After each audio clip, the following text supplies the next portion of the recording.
guys, this is LavaBoy018. Welcome to the third episode of Character Comparisons. This is the show where I take two characters, pit them against each other in 5 categories, and see which one is better. The 5 categories are 1. Availability, 2. Forms, 3. Interactivity, 4. Repeatability, and 5. Photos and video. Go watch the first episode if you want clarification. Now, with that in mind, last episode was a total one-sided beatdown.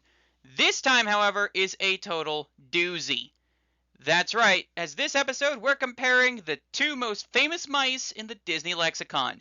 That's right, today's duel is Mickey Mouse versus Minnie Mouse.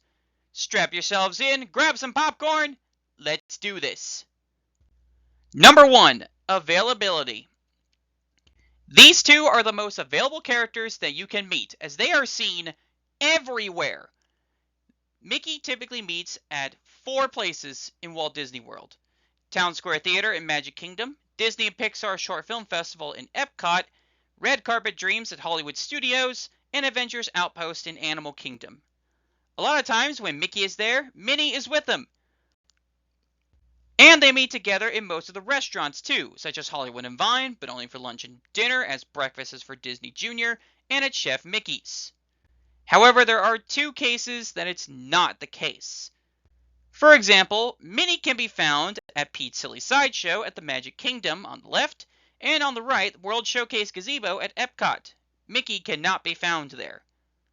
Over on the restaurant side, while typically they meet together, like at Chef Mickey's, sometimes when Mickey meets at one, Minnie meets at another and they cancel out. For example, Mickey meeting at Ohana cancels out Minnie meeting at Cape May Cafe. However, there are 2 restaurants in all of Walt Disney World where Mickey can be found and Minnie cannot, so they can't cancel out. Those 2 are Tusker House and Garden Grill. Both of these restaurants feature Mickey as a meetable character, but not Minnie. So therefore, this makes Minnie more available in the parks, while Mickey is more available in the restaurants. I was originally going to consider this a tie, as there's no way to break it. However, there is one more place that saved the tie and broke it: the front of the park. I'm not kidding.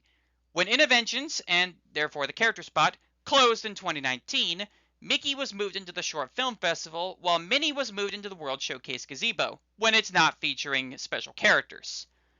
Although sometimes, Minnie would swap places with Pluto, who would take her spot in the gazebo, while Minnie takes his spot in the front of the park alongside Goofy. When Wish and Asha came along, Minnie was moved into the Short Film Festival alongside Mickey to promote Disney 100.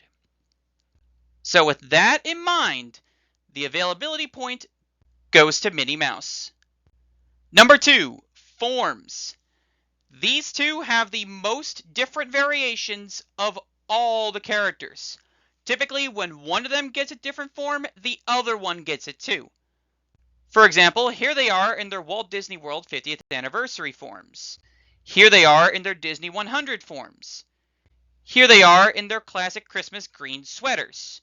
However, when they have different forms that don't match, it's typically based on availability. For example, here is Ohana Mickey compared to Cape May Minnie.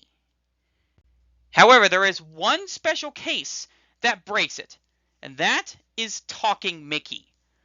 From 2011 to 2018, visitors to the Magic Kingdom can meet a talking Mickey Mouse in Town Square Theater. And that breaks the forms tie and gives the forms point to Mickey. Although there is a playtest with not only a talking Mickey, but also Minnie and Donald as well, this is just a playtest and at Disneyland, so we don't talk about it and it doesn't count. Number 3, interactivity.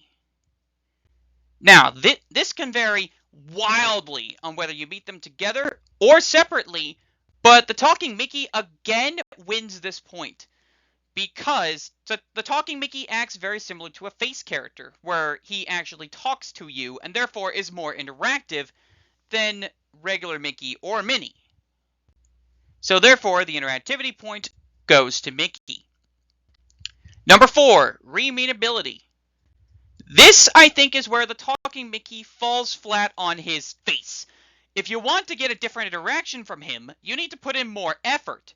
Whereas with regular Mickey and Minnie, you don't have to put in said effort. So therefore, the repeatability point goes to Minnie. And finally, number 5, photos and video. I told you this is a doozy. We're tied 2-2. Whoever gets this point is the winner. Now, again, this can vary wildly between whether you meet them separately or together, but again, the Talking Mickey wins it again. As the Talking Mickey acts very similar to a face character, he has more variety in videos, especially the character messages, which typically don't have Mickey as he's not a face character normally. But with Talking Mickey, that's different.